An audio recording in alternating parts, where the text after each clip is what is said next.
Great. Well, good afternoon, everyone, and welcome to this Labour Party Conference 2025 Fringe event with IPPR and IPPR North and our sponsors and partners, Local Trust. I'm Zoe Billingham. I'm Director of IPPR North in Manchester. And today we're here to talk about the devolution revolution. Or in other words, shifting power out from Westminster to mayors, to local authorities and to communities. And of course, the government has absolutely prioritised this agenda since coming into power almost 18 months ago. The Devolution and Community Power Empowerment Bill is on second reading in Parliament as we speak, which broadens the breadth and the depth of devolution. It brings integrated spending settlements to our mayors.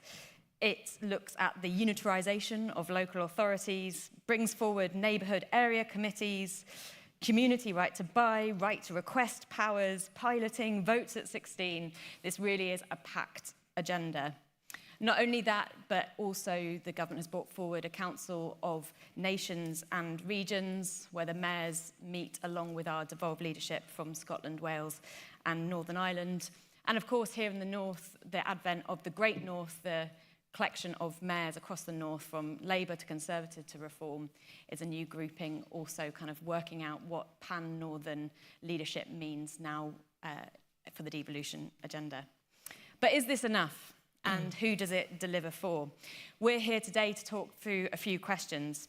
What's the end game of devolution? What does England look like by the time the government's agenda has done what it sets out to do? Is this only about economics? It started that mayors were kind of designed as economic leaders in the regions, but of course the agenda's got much broader than that. And now we're talking about it being the forefront of democracy. And of course, can empowering communities both rebuild the trust in politics that we're so crying out for and even help defeat the far right? So these are some of the big questions we're going to answer today, and I'm delighted to have a brilliant panel to help answer these. We'll be hearing from Minister Alison McGovern, who is the newly appointed Minister of State at MHCLG, former DWP Minister, and she's currently in sight of her own constituency over in Birkenhead, and where it looks she's been great. And it looks as ever, where she's been MP since 2004, and before that, just nearby since 2010. We will hear from Mayor Andy Burnham, Mayor of Greater Manchester since 2017, and currently on his third electoral term. Of course, he was also a former cabinet minister and MP for Lee between 2001 and 2017.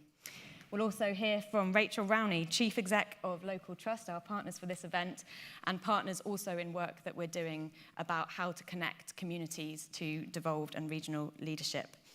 And last but by absolutely no means least, we'll be hearing from Jack Birkinshaw, who is chairperson of Brereton Big Local in Staffordshire. So we're delighted to have you all here. The format for this afternoon is that I am going to open the floor to Andy, who's going to give us some reflections on the state of the devolution agenda, before turning to Minister McGovern, Rachel and Jack for their own reflections. I'll then use the position of chair to ask some of the own questions that I've got tucked up my sleeve before opening it up to the audience. So please do think as we go on of the questions that you'd like to raise. So without further ado, Andy. Thank you, Zoe. Afternoon, everyone. So isn't it nice to talk this afternoon about one of the big things the country has got right in recent times, which is the devolution of power throughout England? Because the model of English devolution is different from Wales and Scotland. I'm implying no criticism of Wales and Scotland there. But I think our model of devolution has really got what it takes to bring growth. So here we are at this conference, 10 years of Greater Manchester devolution, because the deal was signed, if you might remember, in 2014 with the leaders. 2015, people would say, was the start of devolution proper. 10 years on, average economic growth of 3.1% every year in the last 10 years, faster than the UK economy, the fastest growing city region in the UK. And it's an amazing thing, obviously I hail from this city, but moved to Manchester, my dad did when I was very young, so I'm very much of both cities. both cities are growing faster than the UK economy. Now, in our youth, that was not the case. You know, I remember Boys from the Black Stuff as these derelict docks were the backdrop to, you know, the story of the Northwest in that period where people didn't have the dignity of work. And look at us 40 or so years on now. As I say, both growing faster than the UK economy, doing more for ourselves, beginning to bring through major regeneration. Devolution works. And one point I wanted to get to straight away is, isn't it therefore kind of mind-blowing that parts of Whitehall are still resisting? You know, you look at the data, the growth data I've just mentioned to you. We've got productivity growth in Greater Manchester 4 times faster than London. You know, why is anyone resisting anymore? The quicker Whitehall lets go, the quicker that growth will accelerate. We believe it will accelerate in the next decade. We expect the size of our city centre to double and grow out into Trafford and Salford. We expect Media City to double in size. We expect to see growth across our 10 boroughs. We've just put forward a 10-year investment pipeline for Greater Manchester and a single fund worth around £1 billion a year, so it will bring the growth everywhere. It's getting really exciting, but it is still frustrating that we have to make the case again and again and again in terms of devolution, with some very notable exceptions. And Minister McGovern absolutely is one of those exceptions. I think I'm Ali at Labour Party conference, definitely.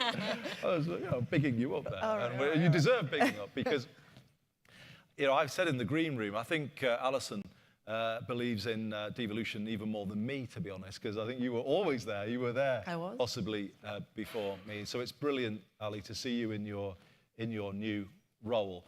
And you know, without going into all the details, because you and I have been involved in some recent devolution conversations, you know, something as simple as data being shared by the centre with city regions like ours. It's like we're still not trusted, and it's just incredible, really. We have .gov.uk at the end of our email address. Why are we seen as somehow, you know, not part of the system? We should be. And here's the thing, I just want to say something about what Greater Manchester has got in store with the devolved powers that we've got. And we hope we're about to sign off a task and finish letter with the government, which will further strengthen our position. We'll get support for our plans for technical education in a very explicit way for the first time. We'll back Greater Manchester as what we call a prevention demonstrator. These next 10 years are when it gets really exciting. The growth side, you can hear what I've said about that. But let's just think about the reimagining the state side of things, when you remake services from the bottom up with communities, because that's where Greater Manchester is going next. We've been designated the country's first prevention demonstrator. And it's because we are about to do something this country has never done before, try prevention properly. And we've put in place a kind of new Greater Manchester strategy that starts with housing, a housing-first city region. People can't have good lives without a good home. So you have to put that focus where it needs to be. We have got a different approach with Greater Manchester Police to Safer, Stronger. We will not tolerate anymore communities where there is a high fear of crime because there's just ongoing levels of criminal activity. You need to remove that if people are to have good lives. We are putting in place a technical path alongside the university route through the Greater Manchester Baccalaureate. You have to give young people the chance to get on in life, particularly in a region like ours where 2/3 of our kids don't go to university. Professor Sir Michael Marmot said to me as Health Secretary when he gave me his groundbreaking report on health inequalities that whether or not teenagers leave formal education with a sense of direction and hope for the future, that is one of the biggest determinants of lifetime health or otherwise. So we're trying to build a path for all of our young people into the vibrant modern economy that is Greater Manchester, with a free bus pass for our kids, something that devolution delivered that Whitehall never did. And then, of course, there is the B network, a London-style, low-fare public transport system integrated that connects our residents to each other, to opportunity, to jobs. So that, all of that together is the prevention demonstrator. And as part of it, we are going to pioneer Live Well, which is something we agreed with Ali as DWP Minister, which is a completely different way of thinking about the support people need to get into work. Names, not numbers approach, not the top-down tick box approach sometimes that we've seen through DWP, and then really wrapping the help around people. And we are absolutely confident if you work through community organisations, voluntary organisations, places where people know and they trust, and they don't fear walking into, as sometimes they will fear walking into a DWP office, then you can really do things for people. You can make major changes. So this is, I would say, devolution's moment. We've proven ourselves on the first decade, even if parts of Whitehall haven't yet kind of managed to believe that we could do something better than them. Well, we have done. We've built a transport system for ourselves that they never did, and we've done all the other things that I mentioned.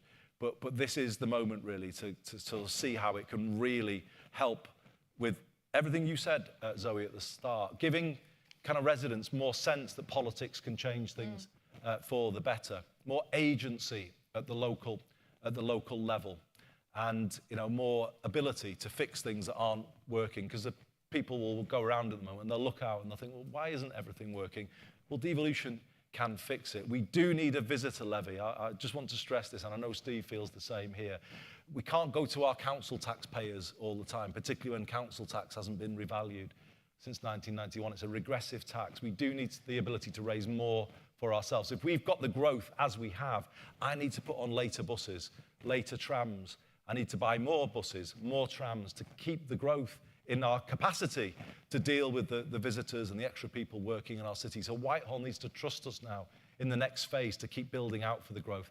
And the final point I would make is a really, to me, quite significant one that hasn't yet had the attention it deserves, and it relates to local government finance.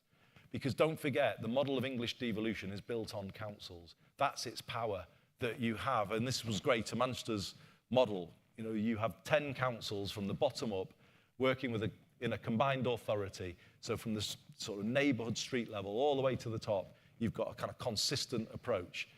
That's the power. But if those foundations are crumbling because the finance just simply isn't there for them to do basic things, then that, I think, is the single biggest risk to English devolution as it stands. But it also is fueling that alienation that we see in our communities. If people walk out of their front doors in some of those communities, perhaps where crime is too high or the fear of crime, and they just see sort of fraying fabric of the community, potholes in the road, a park that's overgrown and doesn't get mowed, how does that make people feel that things can be fixed and politics works? They just look at that and feel that things can't be done, basic things can't be done that should be done. Councillors don't have the agency that they should have doing the difficult role that they do. I do say to the government, please give some significant attention to local government. Restore the strength of local government, because then if you do that, you restore civic pride, you build a greater sense of agency, and you shore up this successful model of English devolution, which is now spreading around the country. Thank you, Andy. May I just come back to you on one point before I come to you, Ali? And this is about the economic growth point, because as you say, Manchester's doing brilliantly on that front, but I suppose, when you speak to people out in communities, it's all about the cost of living. So do you think, mayors currently have the ability to translate the kind of economic growth that you're seeing in Manchester to kind of improving the cost of living for people on the day-to-day? Do you have the ability to do that? Yes, from the transport system will be the main thing, and I'm going to defend that £2 fare cap as long as I possibly can, so that you connect people to jobs and opportunity. And we've done other things to link annual passes to our credit unions, so people who couldn't pay up front for an annual can buy one in instalments and get the discount. So when you've got public control, you can do so much. But I just want to come to a theme that has been a bit of my theme at the conference. I think you've also got to build a new politics through devolution that in many ways should be a sort of national approach. To me, when I stood for mayor in 2017, having stood under first past the post in 2015, I was amazed at how it changed everything on the doorstep. When you're having a conversation with Lib Dem voters, Green voters, and Tory voters about finding a point of agreement, because you want maybe their second preference, and you're kind of, immediately You're not point scoring on a doorstep. You're looking for agreement. And it really, kind of came over to me how the power of that is much greater. Because finally, the conversation is then aligned. The public want parties to work together for solutions, not point scoring and all of that. And I then carried that spirit into the way I've tried to run Greater Manchester in the last 10 years, place first rather than party first. That actually is the power of it. I need to really get that over to people. If you don't operate in that way, you're not operating the model properly. If you're party first in the mayoral role, I think you're missing the point. And I think also, although it's difficult at times, you have to be truly place first. Devolution dies if you look like you're taking orders from the national level. The branch office that Scottish Labour were called. You can't be it like that. And I know people find it inconvenient at times, but we do have to speak fearlessly for our places. But that is what connects people to politics more. But it also allows you to create this sort of longer-term, cross-party, clear plan. And that's underpinned Greater Manchester's success, that we do operate in that way. We don't veer about. We don't chop and change. We set a course. We stick to it. Public sector, private sector, academic sector, community voluntary, all working together in a very networked relationship, facing the same way, pulling the same way. That's what brings the growth, Zoe, and it's working. Okay, brilliant. And Ali, so you're newly in role as Minister for Local Government, and obviously the Devo bill is very much in your department's turf. So, and apparently, according to Andy, you're more pro-devolution than he is. So, so what does that look like? So I think the reason why Andy probably says that, and the reason why he's right, is because in that Parliament from 2010 to 2015, if you remember some fella, I think he was called George Osborne. Do you remember him? He took some decisions that were, in my opinion, utterly dreadful for this country and are still having an effect today. But there was kind of one thing, one glimmer, where I thought, if we can just grab hold of this city deal thing, it gives us a chance, and I was particularly bothered about Merseyside, about here, it gives us a chance to do something for the city region that might finally give us an ability to run this city ourselves. And the reason why I felt so strongly about that was because, I mean, I literally grew up over there. You can kind of see where I'm from, just out the back of this window. And if at the end of this event, if everyone turns around, you can see Camel Laird's shipyard right there. And those of you who are from around these parts will remember in the early 90s when Camel Laird's shut down. And like everybody in every town in Britain that experienced deindustrialization and experienced that moment when it felt like hope was really very far away. Camel Laird's shutting down represented to Birkenhead and to the Wirral the sort of terrible icing on a horrific cake that we'd been served up through the 80s and 90s.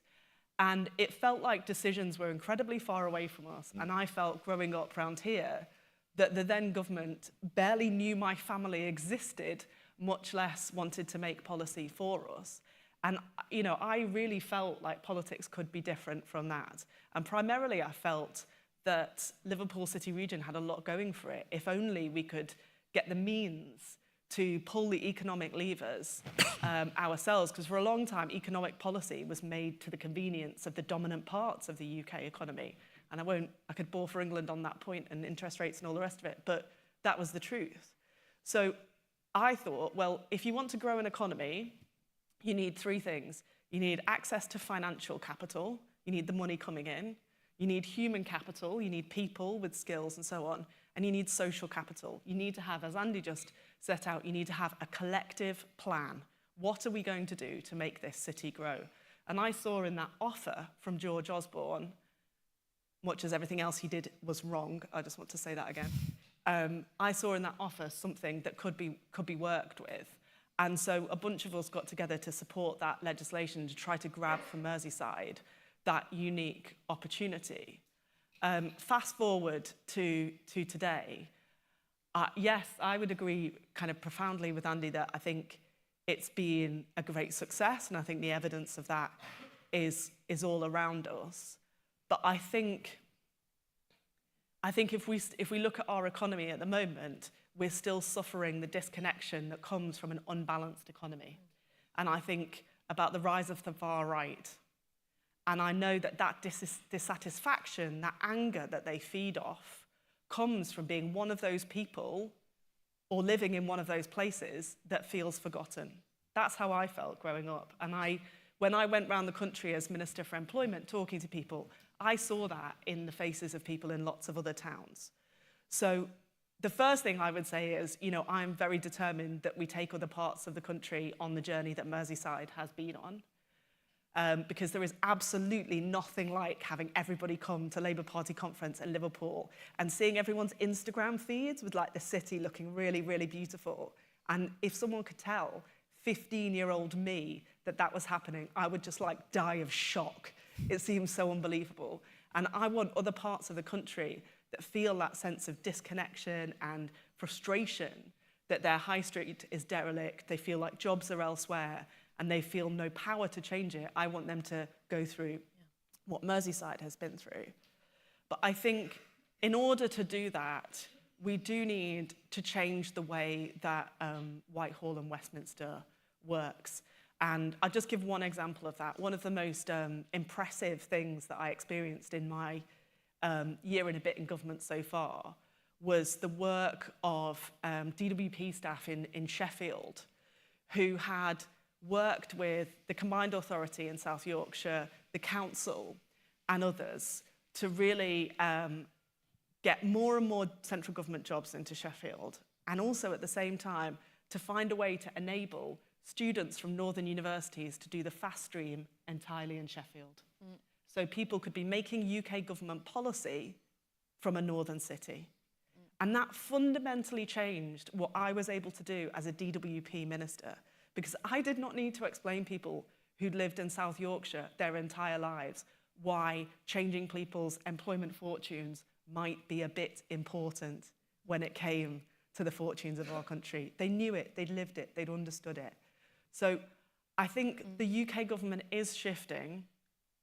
The challenge for us now is to deepen and widen that model of devolution, to give that sense of leadership to places that really need it, to connect that with communities as the Pride in Place work is going to do, and to really shift the UK government so we put the relationship between the citizen at the state at the top and help all parts of government build the infrastructure for that relationship of trust to be as good as it can be. Thanks, Sally. Yeah, very good. One rumour that I must just pick up on that, I've heard a bit around conference over the weekend is sort of Parliamentary Labour Party starting to push back in some quarters about devolution, because actually maybe they're a bit jealous of Andy Burtham or Steve Rotherham, like having increasing amount of control and power and resources. So what do you say to, your backbench MPs who go, well, what's my role now? Now that we've got mayors, you're going to complete the map. I'm not a minister, so what's my job? What do you say to them? Well, it's a very busy job being an MP. They'll have plenty to do. I'm joking. I think that it's just not effective to grow cities in the way that we need to with our old model. Yeah. Basically, that's what I think. So we had to move to the new model, and it's been effective, so that's where we're headed. I see absolutely no reason why mayors and strategic authorities, combined authorities, wouldn't work very closely with MPs, and that's been my experience here. Yeah. What about you? I just wanted You've been both, so... Yeah, I just wanted to say, a quick thing to add to what Alison's saying. I think MPs still, in some ways, fall into two categories: those who see it as some sort of taking my job or, a threat, or those who really think, oh, actually, I can really work with this. So you take the B network, where we're starting to do, reviews of our network so we can put routes back in. You've got Elsie, who's the MP for Haywood and Middleton, used to work for Transport for Greater Manchester, saying to me, Elsie Blundell, oh yeah, I know this route, and put that one in there, and can you fund this? And that's how it should be. MPs get empowered by, everyone gets empowered by devolution. That would be the message I would give back to answer your question, Zoe. The Mayoral Development Corporation we've set up in Stockport, again, massively, it's everything an MP wants, to start to see the power flowing into your place and the ability to shape it yourself. So I do say to everybody, get on board with it. It's for the reasons Ali's given. I mean, this is massively impactful in terms of the change it's starting to bring. And it actually gives MPs more ability to shape the place that they represent. Yeah, absolutely. And I think also a reminder that the starting place of how centralised the UK is and has been is the weird thing. So we're course correcting as a country, I think, to a model that's a lot more sustainable and where power is shared, as opposed to kind of starting from a place of, I want to keep whatever powers I've got already. Exactly. And, and I would say, as somebody who's spent like a lot of my working life now in Westminster, I would say there are things for which in this country we need the heft of the United Kingdom Treasury, and they're not things that you would devolve. The social security system, for example. But that did not stop me and Andy working really closely together on the Live Well model when I was trying to change job centres to do it in a way that worked for Greater Manchester.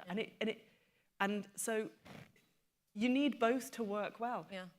The Department for Work and Pensions, to give one example, needed at the UK level to understand those variations in labour market performance, needed to analyse what was going on with the social security system and the interconnections of place. You need that UK view, you absolutely do. And also, like 1.5 to 2.5 million people is a good size to run a transport system. So let's do the right things at the right scale, and then the best thing is when, we see the jobs coming in, we see the young people in college getting the chances that they want, and then we all will win. Yeah. Great. And Rachel, may I hand over to you? Like, obviously, we've been talking very much about the kind of structures of government and different tiers and all that, but sometimes we've just kind of got to hand it over to the community, right? Yeah, and I think agree with everything Ali and Andy have said, particularly around needing to change things. Business as usual, politics as usual hasn't worked for the most deprived places over a very long time. And I'm not talking about the last 10 years, it goes back decades and decades. And what we've seen around devolution, so it's obviously not a new word, we've seen all sorts of descriptions around it. Some people will remember things like double devolution, but actually what that ended up being and what it's felt like for the last 10 years, particularly in the communities we work, is that you create new structures and power is simply passed around those structures, never really reaching people and communities that require it the most. And there's a frustration I think people feel around the bureaucracy sometimes that is introduced when you're talking about devolution, and sometimes feeling like they are frustrated, and that takes time to unpick, to unravel, to understand. And in places with low social capital, they don't know, and they don't have the group or the organising around them yet to be able to really make the most of those opportunities. So of the areas we work, I'll just tell you a very quick story. There's a place called Arches, which is in Chatham in Kent. They had big local funding. You know it. Do you know this story? Right, okay. So they organised, so from 2012, they started to build a partnership, and they decided that the £1 million over 10 years wasn't very much. So they wanted to create a neighbourhood plan, one that looked at housing, transport and the built environment. They had 88% of community members support that. They wanted to go ahead with it. It took them 4 years to navigate this local planning authority. Hugely frustrating for them. So if you think as a group of volunteers, 4 years of your life where you are committed, you're going in, you're meeting every week, you're trying to navigate all of this, but you can't get that agreed for 4 years. I mean, how frustrating is that? And I think there is something around what does devolution then mean for those places where actually what they want to do, I think Andy and Ali both alluded to this, was to create meaningful change in those places. They saw what the community needed, they organised around it, and they were ready to go. But the system stopped them and frustrated them for that. But I'm hopeful. I mean, Ali mentioned the Pride in Place programme, and to me, looking at that sounds amazing. Like hyperlocal, long-term, resident-led with funding. And actually that has the potential to massively change the dial across the country. But in order for that to work, my view would be, based on big local experience of people like Jack, is you need to invest in those people. People won't magically come together and self-organise. What's the support they need to be able to really create that change in that space? We also, absolutely, make it real. There is something then about bureaucracy. How do you remove the bureaucratic layers that allow people just to get on and spend the money in the right way over the right time period? And then thirdly, social infrastructure. Like we've lost so much over the past 10 years. So a quarter of libraries have closed since 2012. We've lost lots of youth centres, so over 700 of those. They need to be recreated so that people have those places to meet, to organise, and then you have the opportunity to then feed into the structures that Ali and Andy are talking about. But without that, I really worry that devolution won't then reach the places that are the most deprived, disaffected and frustrated at the moment with what they're seeing going on in this country. And just picking up on your point on the Pride and Place funds, obviously that was a £5 billion investment announced by the government. It's at £2 million for 169 places. This is asking maths in lifetime now. £2 million a year for 10 years. For 10 years, for 169 places. Like, at the moment, it's designed so it comes through local authorities. I suppose the big local model that local trusts have been doing, it goes straight to communities. Like, what do you think?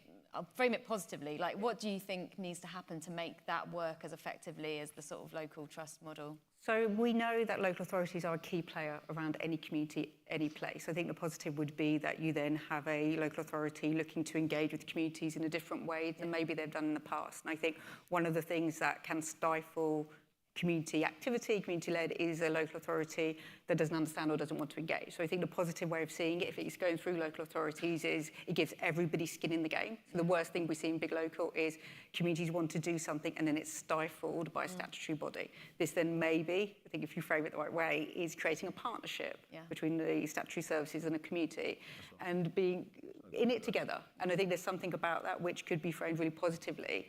But it is about, it's not co-production, and I think Pride in Place is clear. It's about communities making those decisions and leading it, and that's what we'd want to see. Yeah, no, that's sorry to interrupt. no, Sorry, that is absolutely clear that it has to be community-led, and there will be, you know, an absolute emphasis on that, because I think we all know brilliant examples of governments of all kinds doing engagement fantastically, but it doesn't always happen. So it needs to be absolutely community at the heart.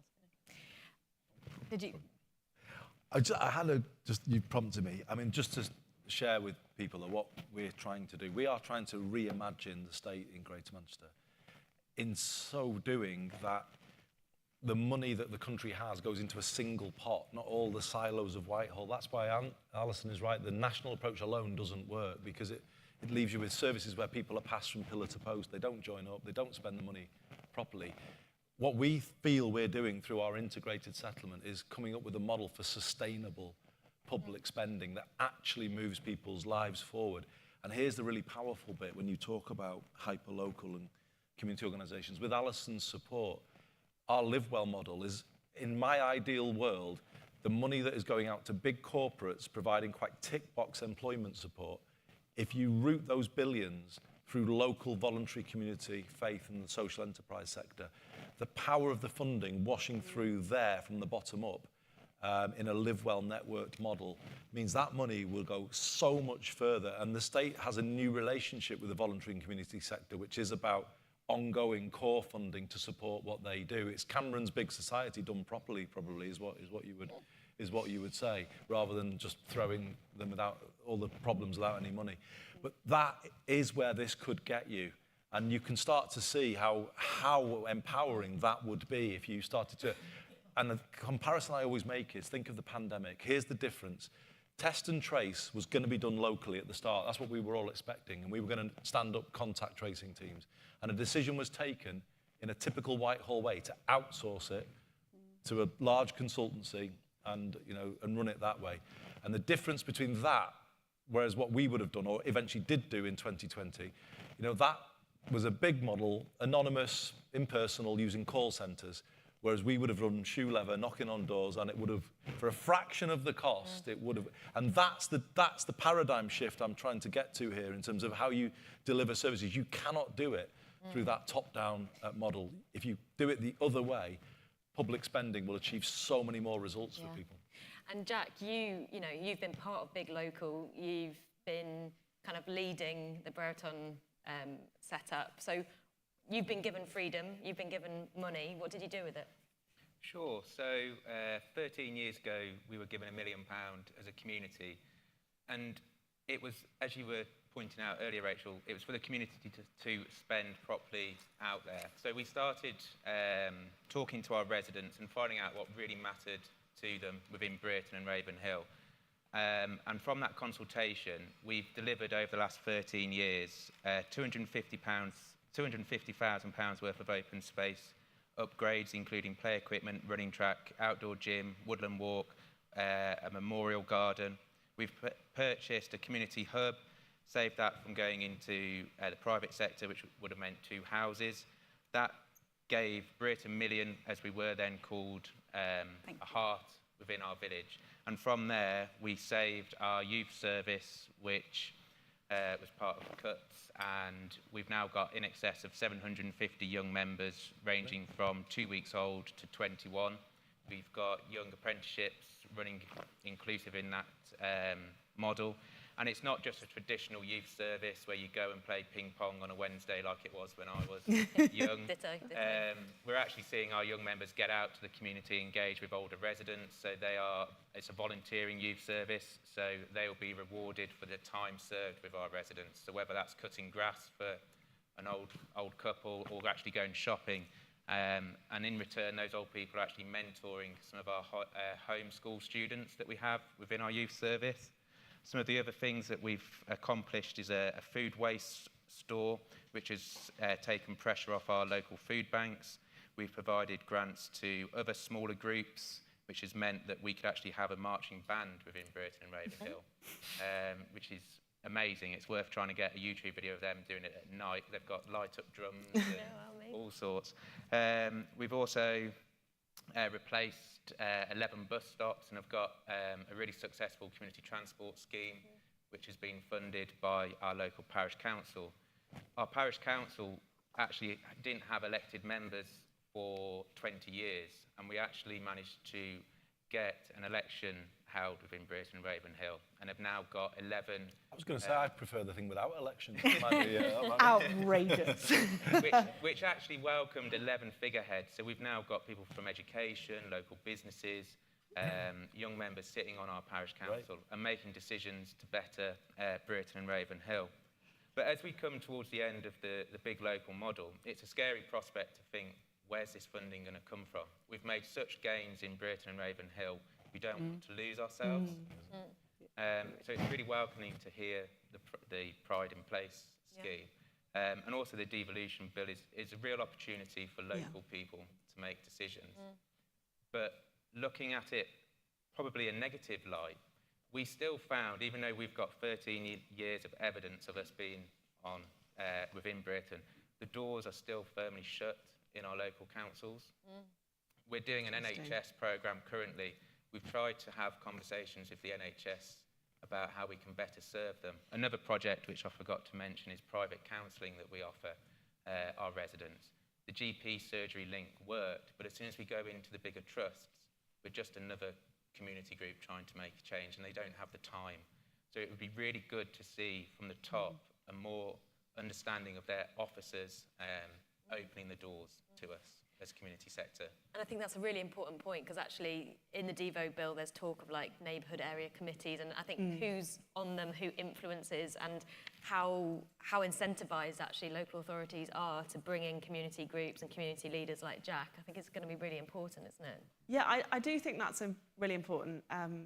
And at risk of Andy being in violent and I being in violent agreement with each other, he made a point before which is really important about local authority capacity, because the devolution model outside of London and England is built out of the building blocks of local authorities. They've had a dreadful time over the past decade and a half. And so some of the kind of way in which doors can be shut can be due to, you know, sort of institutional behaviours and so on. Some of it can literally be like not enough people to do the work. And I'm very conscious of that. So, you know, we're really trying to reset that, both through thinking about local government financial settlement over multiple years so that they can properly take reasonable financial decisions. But also I'm thinking a lot about how we regenerate local government. I think it's a tough ask for many people at the moment to be a local councillor. Absolutely. And I think we've got to kind of start from there and understand how we can build up people's ability to play those leadership roles. I love the idea of you going for an elected parish council as a sign of success. I think it would be a thriving country if more and more people wanted to take local leadership roles. At the moment, it's a very hard ask. Okay. Brilliant. Before I throw it open to the floor, I do just want to kind of raise the spectre of like, what does this all add up to? Like, okay, we've completed the map. Is this a federal England? Is this what we're going to? And then do we ask Scotland to do the same? Do we ask Wales to do the same? They don't have mayors yet. Should they have mayors? I think it is a federal England and UK. And I don't think we should be frightened about saying that. I think Parliament has to reform itself to then represent that new UK properly. Certainly, the Lords should be that Senate of the nations and regions so that everyone is equally represented in there, which we're not at the moment, which is still madness, isn't it? That, you know, people from largely within inside the M25 are still making our laws, unelected. But anyway, that has to change. But I would, you know, it's interesting about Wales and Scotland because I think, you know, I very much support devolution at that level, but it's a different model to get it right down. And then as Alison said, you know, to build from the bottom, build from the bottom up. And certainly for us in the northwest of England, you know, here, you can see North Wales from Alison's constituency on a good day. In fact, you can actually see it over there. That's Snowdonia just there. I mean, it's obviously because of the peculiar geography of the UK and the way it's all, you know, sort of quite strung out.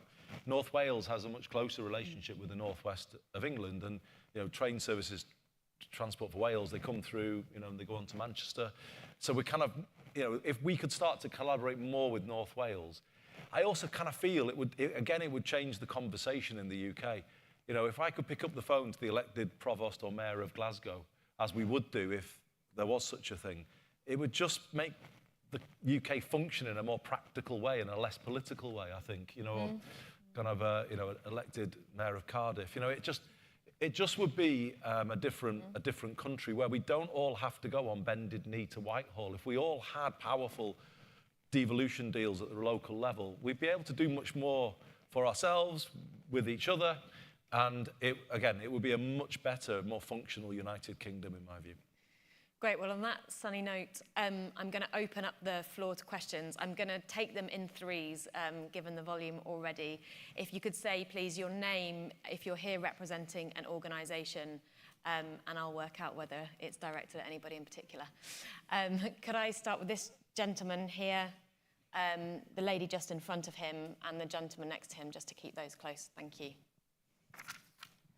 Thank you very much. My name is Ben Toomey. I'm the Chief Executive of Generation Rent. We campaign for renters across the UK.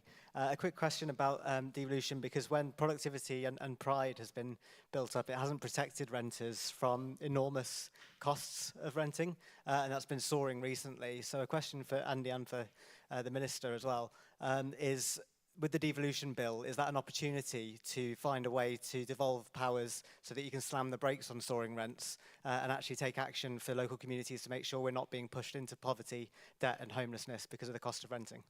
Thank you. Are you asking about rent caps? Yes. Hi there, that was very interesting, thank you. My name's Amy Gibbons, I'm a reporter at The Telegraph. Andy, I just wanted to pick up on something you said a bit earlier today. You said Labour shouldn't be introducing digital ID, so I just wanted to ask why you think that. And very briefly, you said our laws are being made by people within the M25. What would you say to people who would like you to shake up the system as Labour leader? And Ali, what's been your response to the speculation about Andy as well? Wow, so now I've got to do a back and forth government Andy. Wow, this really plot twist. So we had a third hand there, but maybe it was. Can we take a third question? Nearest hand to go up. Lady in pink. Hi, my name's Geraldine McKelvey. I'm a reporter at The Guardian. I just wanted to pick up on something Andy said about resistance in Whitehall to devolution, and I wondered where that resistance is coming from. Do you think the resistance is mainly coming from the civil service or the current Labour government? God, civil servants got a lot of stick nowadays, don't they? Okay, so that's three questions. Actually, more on topic than I expected, so well done, everybody. Should we start with rent caps? Is that something that you've considered in Greater Manchester? Is that something you've considered as a minister? I mean, I think we want to get the Renters Reform Bill through. I think there's a lot of really important provisions in that. And likewise, I'm very conscious, when I think about my constituency just over there, like the quality of the housing is often quite poor, particularly in the private rented sector. And I'm very anxious that we get on with building more social and affordable housing. And I think there are many opportunities for young people if we can crack on and do that. Yeah. Some people are saying that actually if you can't sort of move people out of a rented accommodation to increase the rent, that in a sense that is a form of rent cap. Do you think that's right? I'm not quite sure what the mechanism is that you're describing there, but I see in a lot of northern cities, part of the motivation for wanting devolution is the fact that, in the city region, for example, you could still find bits of dereliction that were created during the Second World War. And we simply didn't have the powers to build new homes there, to build anything else there in the way that we wanted. And that is a big motivation for devolution. GM, have you considered it in GM?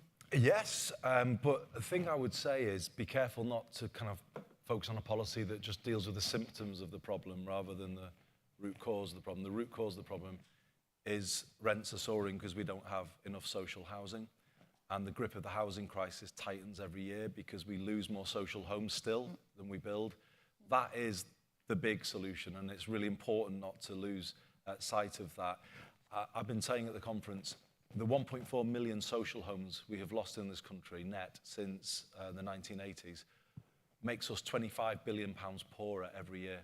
Because it's not just you struggling with the rents. The benefit system has to chase rents in the private rented sector, and therefore we don't have control of those costs. And a big argument I'm making is, and actually the Telegraph misquoted me, I might say, on this. They said I wanted to borrow 40 billion for social housing. I didn't say that actually in the interview. I said the 39 billion that the government correctly allocated for housing over the next 10 years, and credit Angela Rayner for securing that funding. 60% of that was to be allocated to council and social housing. I was saying make that 100%, and that would be the biggest intervention we could make to start to correct a failing housing market. I'm not necessarily against what you're saying. We've brought through the Greater Manchester Good Landlord Charter, and we're starting to build this approach to good renting from the bottom up. And it does, obviously touch on the issue that you say. But I do think it's going to the symptom of the problem, not so much the cause of the problem. Building more, and I use council homes more and more than social homes, because I think one of the things we got wrong in this country, if you look at pretty much every crucial service, transport, education, we kind of outsourced it away from democratic control and democratic oversight, and we weakened our councils. Right. I think there's a strong case for stock return and more ability for councils to have democratic control of that housing. On the question of councils, there was a question, I think, from The Guardian about resistance in Whitehall to devolution. Ellie, have you found that as Minister? I know you're quite new in the job, so maybe you're trying to work out whether there's institutional resistance or not. Do you know what? I'm not sit here and have a go at civil servants who can't publicly defend themselves. I don't think that's a cool thing to do, so I'm not going to do it. But yeah. I would go back to the example that I gave you before of when coming into government. Actually, I found loads of work going on already where people within the civil service, within combined authorities and others, were already working together to try to build a better, stronger relationship. If that hadn't reached the top of the agenda of previous Tory ministers and therefore wasn't being pushed forward in the way that it should have been, well, that's the fault of the previous administration, and I intend to correct that. I agree with Alison. It's not so much, I wouldn't want to name individuals, it's institutional. There is still institutional resistance. And that is the case, I would say, with Alison's former department to a degree. It has been the case to a degree with the Department for Education, where there's a more centralised model of education in this country than there used to be. But ministers have been largely supportive of what we've been trying to do. And the devolution bill in Parliament is evidence of that political commitment. So I would say that's where the challenge lies. It is changing in Whitehall. as the evidence comes through of what devolution is achieving, but there is quite embedded institutional resistance still. Yeah. And Rachel, may I ask you, just from a kind of local authority, like dealing with local authorities and that relationship with the community, do you think there's institutional resistance there? I think going back to the point Ali made, actually, about capacity was a really important one. It is about numbers, but also we've seen the loss of community workers over that time in terms of youth workers, community development specialists and others, and creating that connection isn't something which I think we see a lot of them doing day to day. A lot of them who I think were working in that space are no longer there. I think we sometimes see it more in housing associations, actually, of having that expertise and that skill, but also thinking about where the training is for people who want to be in communities and in spaces. It's no longer there. So I think there has been a bit of a hollowing out around not just numbers, but skills and expertise in local authorities where they're trying to work in neighbourhoods. Great. And then, of course, the two questions, I think, from the Telegraph, digital ID and your views on that, and something about leadership. What was the second part of it? Sorry, Amy. Yeah. On the leadership. Oh, sorry. Okay. Sorry, did you hear that? Is that okay? Yeah. So you might remember. No, maybe you don't. Maybe you didn't. But I was the ID cards minister in the Blair government, which is 20 years ago, actually. 2005. I was appointed after the 2005. So hang on, were you pro then? Well, yeah, and I can be persuaded now. So I'm not kind of arguing against the principle. I was very pro, actually.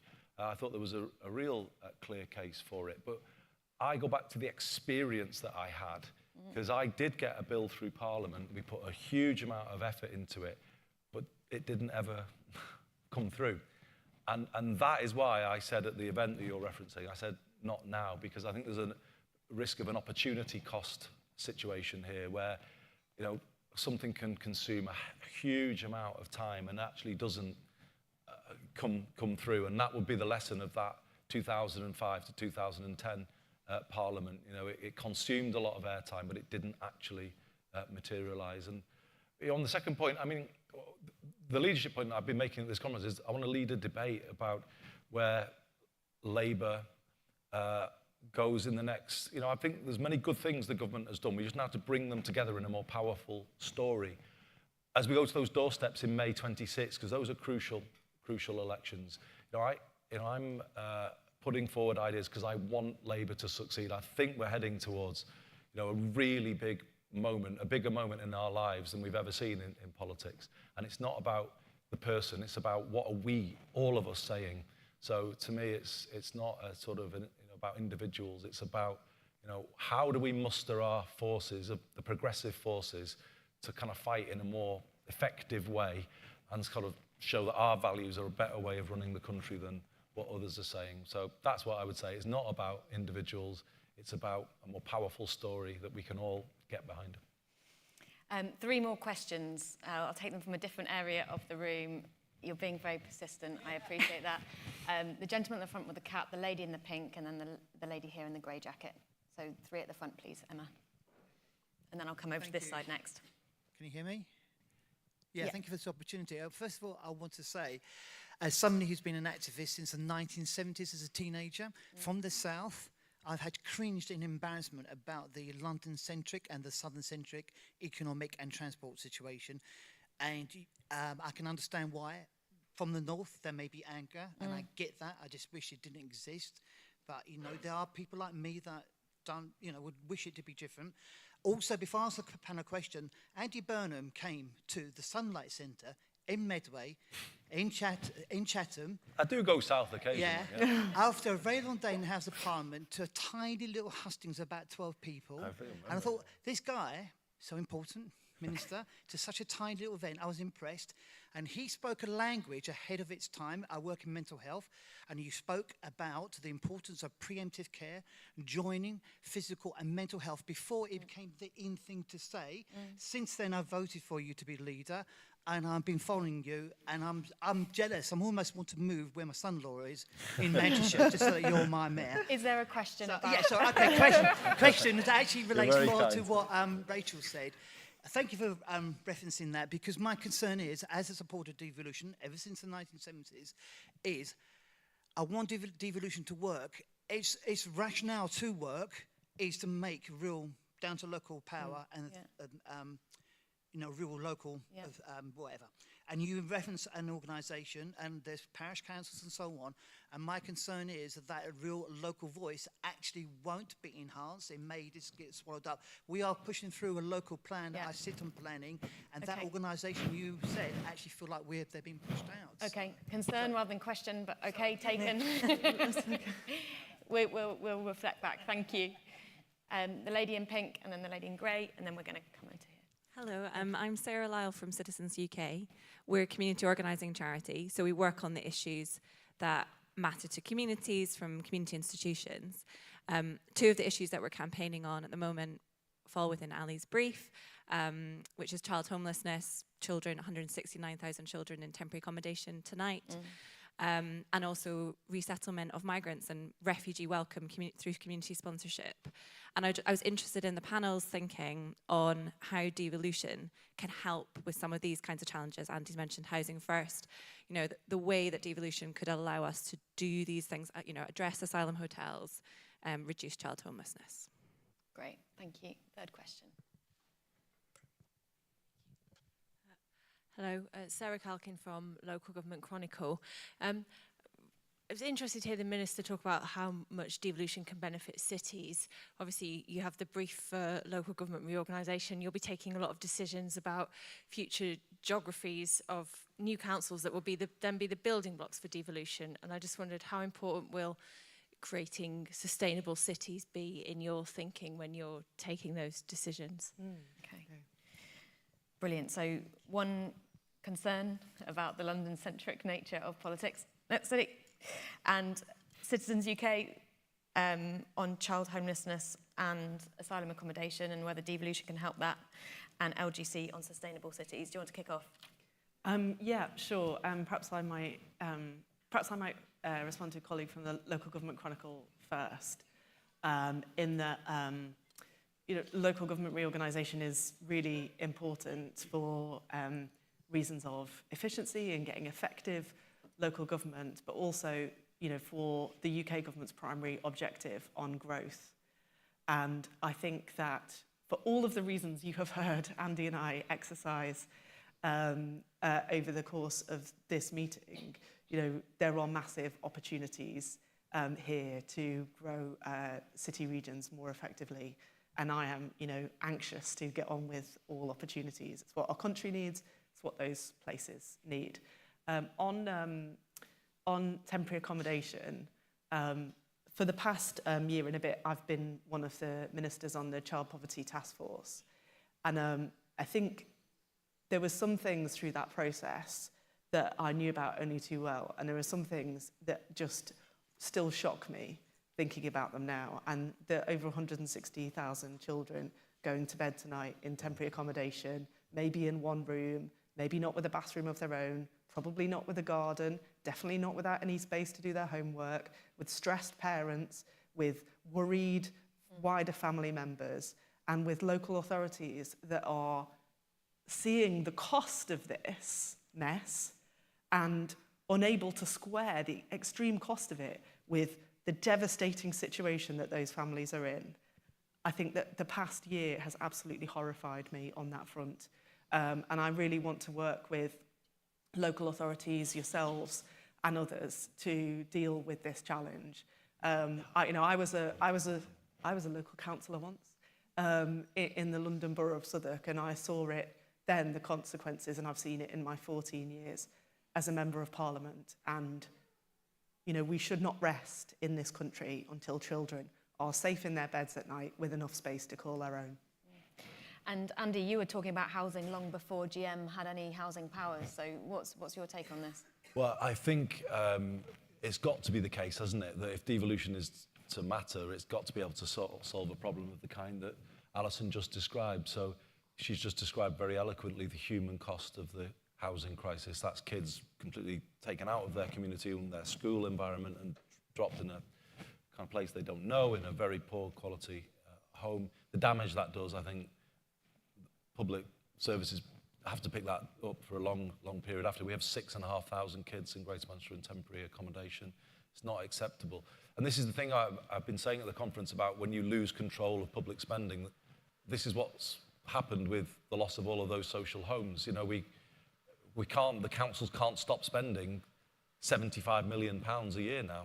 That's the cost of temporary accommodation in Greater Manchester. They've no way of, well, we're going to try and help them by building more accommodation that will be much more affordable. But that's why we need radical change on housing policy, in my view, for the social reasons as well. And I really know I'm cutting through with my mantra all of these years when someone from the south of England is going on about the London-centric nature of...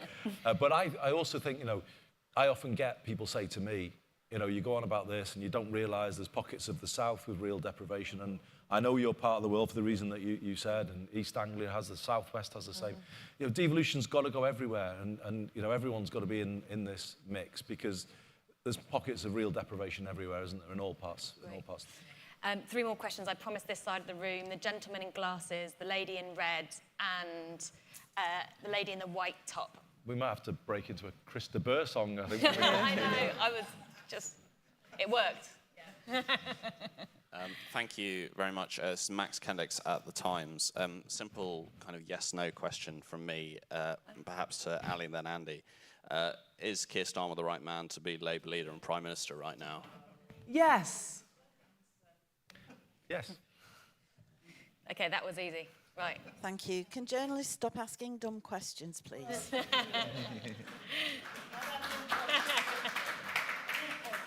Shirley Proctor, councillor in Trafford, part of Greater Manchester, and very proud of it. Our Places for Everyone plan is awesome. Our Bed for a Night scheme is equally awesome. However, we're the 5th lowest funded English council. We are in desperate financial states. The local settlement didn't go anywhere near to cover our costs. We spend 60% of our budget on adult and children's social care. We need more money, and we need it now, because we can't afford to carry on for much longer. And it's not just my council. It's so many, probably all of the councils in Greater Manchester are really, really struggling. You have to help us. Thank you. The lady in the white top, thank you. Hiya, I'm Balu from the We're Right Here campaign for Community Power. I was reflecting on what the panel spoke about the Pride in Place programme, and that being community-led and genuinely empowering local people, and wanted to know if the Minister had done any thinking around whether that we could use a similar approach for the neighbourhood governance structures that will come about with the devolution bill. And we'll take one more, given that one was so quickly answered. The lady with the red dots. Sorry, this is getting the descriptions. No worries. Hi, thank you. And I would like to actually follow up, it's a follow-up question on resources, because we are about to see a huge transfer of power from Westminster to local areas. Will the resources follow as well? Because Andy has also mentioned the dire state of local councils. The woman just before me, the councillor, also mentioned that. And so not all local areas will be able to raise the revenue locally that they need to fulfill local needs. And so I'm wondering, where's Westminster role in this, and where are the gaps? Thank you. And are you representing an organisation today? Yes, sorry. Sarah Reis from the Women's Budget Group. Women's Budget Group. Okay. Well, Ali, they're quite firmly in your yeah, turn. I mean, we've kind of gone over just how much local government needs to be rebuilt. So I kind of take it as read, really, that you know, that's a message we all think and believe in. You know, I mentioned before multi-year funding settlements and other things to try to improve the situation. But it's a complicated picture. I mean, the temporary accommodation problem is just one side of it. You know, the costs that councils are facing are not just to do with, you know, the poor settlements under the Tories. It's also to do with what's happened in adults and children's services. So we need to look at the whole picture in the round, and that is what I will be doing with local government colleagues over the next few months, and colleagues from DFE and other departments as well, to see if we can get this right. And I'm sorry, I'm really sorry, I didn't hear your question about neighbourhood panels. I think the answer is if there's a good model out there already, we'll definitely look at it, but I didn't quite hear. Sorry, it was about new neighbourhood governance structures. So in areas where there are no neighbourhood governance structures currently, if you had considered whether you would use a similar approach to what you're considering with the Pride in Place programme, where community organisations and councillors alike are working together in tangent. Yeah, so we've had quite a few looks at previous neighbourhood renewal and governance structures and so on. We've tried to learn from the best. So we'll be continually on the hunt for models of best practice as we go forward. Brilliant. We are coming to a close. I'm just going to come to our panellists to either, you've got a minister, a mayor, you've got our community leaders here, head of a community organisation. What's your final message that you want the audience to take away today? Rachel? Okay, put on the spot. But, yeah. I think been really interesting discussion. I think going back to where I started, there is something around targeting and supporting the places that feel furthest behind at the moment, and actually really thinking about what they need and focusing on them as a starting point. I think is crucial. Yeah, brilliant. Andy? I just want to say, Jack, what you described is absolutely brilliant, quite inspiring, and the Local Trust is an organisation we've worked with in Greater Manchester, and we really strongly support them. I guess my final message again is devolution works. There is abundant evidence. So everyone, in a time when the country's lacking ideas that kind of get everyone together, well, this is one, isn't it? This is one that's there. It's a sort of kind of life raft for places, isn't it, to get on and start getting yourself to a better place. So just get it going and get it moving. And the bill that's in Parliament, I've got huge respect for Ali, and she'll be an absolutely brilliant minister. But I did just want to give a shout out to Jim McMahon, who I think did a brilliant job as well in getting the bill into Parliament as well. And he's another one who believes in devolution more than me, because he had to persuade me that the Greater Manchester devolution deal was a good thing many years ago. I'm just going to finish by coming back to the Trafford question, but also just that theme about local government and the position it finds itself in today. If I could just say quickly, it was something of a shock for me, having been in national government, to kind of see how local government is treated by national government. To kind of put statutory obligations on but not fund them properly. It's kind of outrageous, actually. In another scenario, a business would take the government to court. Councils are just stuck there trying to hold everything together and absorb all the pressure, but they're just not funded to do it. And there's two things that kind of Westminster has fully abdicated its responsibilities over that affect now the bottom line of councils. Maybe three, actually. So housing, I've mentioned a lot. That's one. And not allowing councils to replace the homes lost through right to buy. That's one thing. Second thing is social care. Failing to reform social care now along the Royal Commission in 1998. It's just embarrassing that Westminster can't fix or face up to an issue like that because of political cowardice, it seems to me. And then the third thing is council tax revaluation. It's flunked that for 30 years now, 34 years. Again, that's just not acceptable, because it makes council tax highly regressive and therefore not a fair vehicle at all to raise money, given the way house prices have changed. And Trafford now is hit by a particular issue that seems to come through the new formula that's been proposed. We don't know what is actually doing it in the data, but for some reason, Trafford, through no fault of its own, is a very significant loser. It's a well-run council. Tom Ross is a brilliant leader, fantastic councillors, as shown today in the room. I know Alison will work with us on this. We just need to find a way in the short term and the longer term to get local government to a stronger base, and trust us with something like a visitor levy. It's something we pay as British tourists in Italy, France, and Germany, and it's just a normal thing to pay a little charge to get the benefits of city services. That's the kind of thing we need to move into now, fiscal devolution. Trust us to raise our own revenue and then work with our councils to build a better revenue base for everybody. Great, lovely. Ali, what's your parting thoughts? Well, I've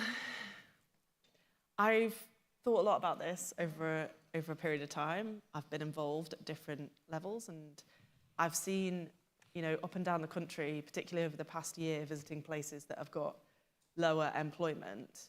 And I would say I've come to the conclusion on this that it's not a north-south divide. It's not towns versus cities. It's places that are growing and moving forward and places that are not.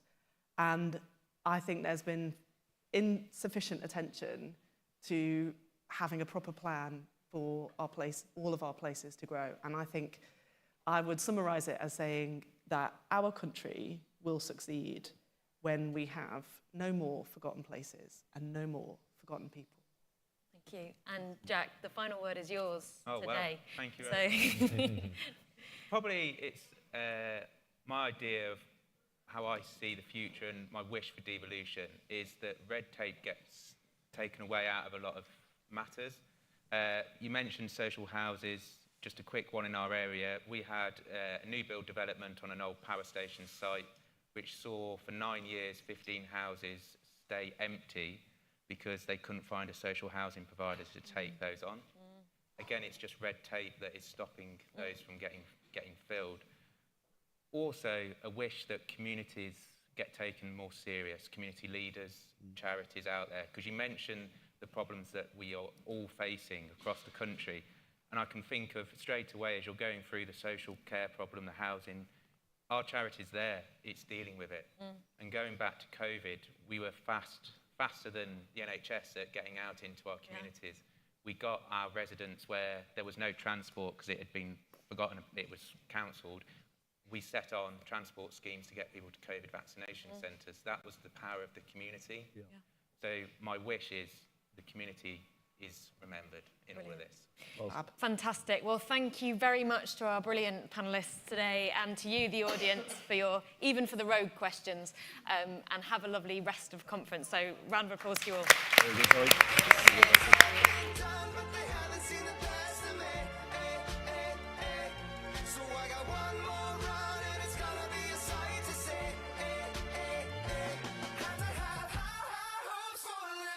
Shooting for the stars when I couldn't make a killing. Didn't have a dime, but I always had a vision. Always had high hopes.